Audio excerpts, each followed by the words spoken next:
What's up guys, T-Max here, and something has recently happened with Kane, something pretty big. If you're following me on Instagram, then you pretty much already know, but I wanted to make a video just talking about it. Well, a few weeks ago, Kane started limping. Well, Kane's 9 years old, so Angel and I thought that maybe he jumped off the porch to go play in the backyard like he always does, and that he would just get better. Well, after a few days of him limping around, it didn't get better, it got worse. So we thought, Kane's super lazy, all he does is lay around all day. Maybe he's, got arthritis and he's just stiff, so let's walk him and hope that he gets better. And he didn't get better. So about a week ago, I took him to the vet and they got some x-rays, and those x-rays showed a tumor on the top of his left leg. And I was like, yeah, I didn't see that coming. I thought if anything, he sprained or fractured his shoulder, not that there was any kind of tumor or anything like that. The vet said that she thought it was osteosarcoma, which is a painful bone cancer that spreads really quickly, and that the only treatment was amputation of Kane's whole left leg. I called Angel. She was pretty upset. She's raised Kane since he was a puppy, like 8 weeks old, so she's known him. She's had him for like over 9 years, and we just talked about what we needed to do. So the vet that did the original x-rays that is a little closer to where we live referenced us out to a vet surgeon. We went there and took some more x-rays of Kane to see if the cancer had spread from his top of his left leg down to his lungs, or maybe to his pancreas or stomach or something like that, because if it had spread, the amputation would be pointless because it's already spread.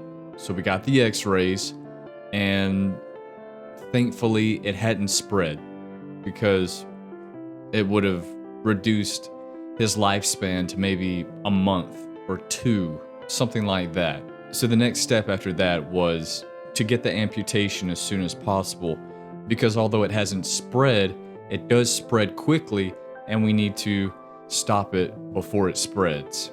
So yesterday, Angel took Kane to the vet, dropped him off, and he had the surgery, and then today, she went and got him, and the vet said that he did really well. And I recorded a little bit of when we got him and a little bit of when we got home. So here's that footage. Hey guys. You're welcome.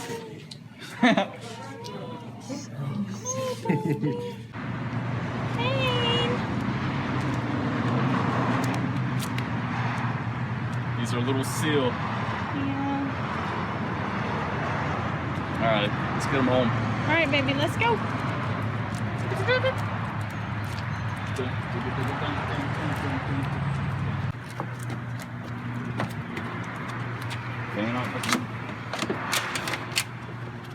He's trying. He's a trooper. Hey, baby.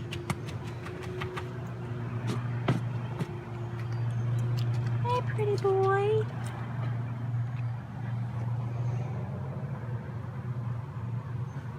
Hey, baby.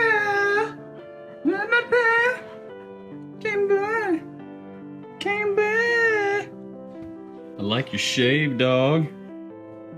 Feeling nice and smooth for the ladies.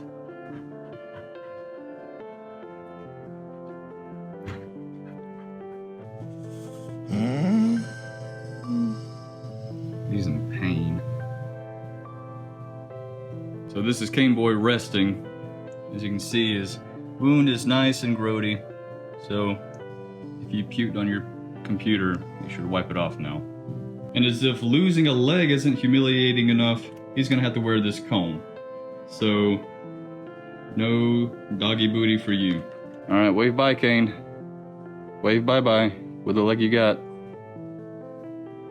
So Kane's doing good, and he's recovering from the surgery to probably be about 3 weeks to a month before, he's kind of up and at 'em again. but it's not really that I'm too worried about.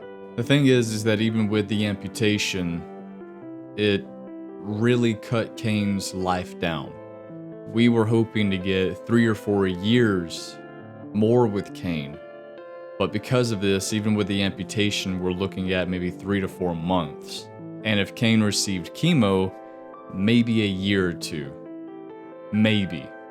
But Angel and I are just not really sure if we want to do that, because what if it makes him sick? What if he's just not even Kane anymore? Can't even function.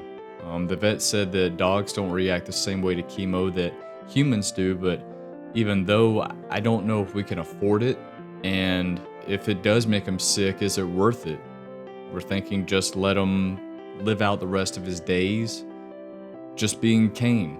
Chemo or no chemo, it doesn't seem like we're gonna have Kane for much longer. We'll enjoy the time that we do have. And I'm sorry for not telling you guys about this sooner.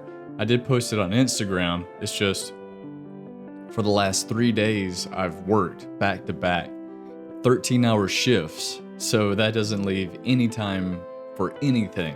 I do have a favor to ask though. Everything was very unexpected. The cancer, yeah, but also all the expenses around it, all the vet visits and the x-rays and the medications and the surgery itself, it's racked up $2,000 just in a week or two. And with vet bills, you have to pay those up front. You can't pay them monthly, and not at least here with the vets that we saw. We didn't save up anything because it was just like we found out, and then 1 week after Kane is having the surgery, so there was no saving up, and we couldn't save up because we had to get it immediately so that the cancer wouldn't spread. And we just started our new jobs, and we have bills like crazy on everything else to do in life.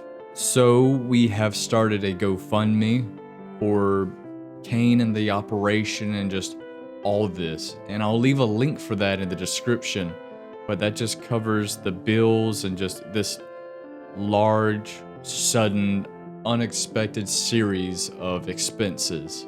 Whatever you can spare, we're thankful. Even if it's like $5, just anything you can spare is fine. If you can't spare anything, you know, your prayers and your encouraging comments, those are just as appreciated. So guys, thank you so much for encouraging us and your encouraging comments. And if you give anything to GoFundMe, thank you so much for that. Thank you for watching, guys. Thank you for all your prayers and encouragement. I love you all. And until next time, T-Max out.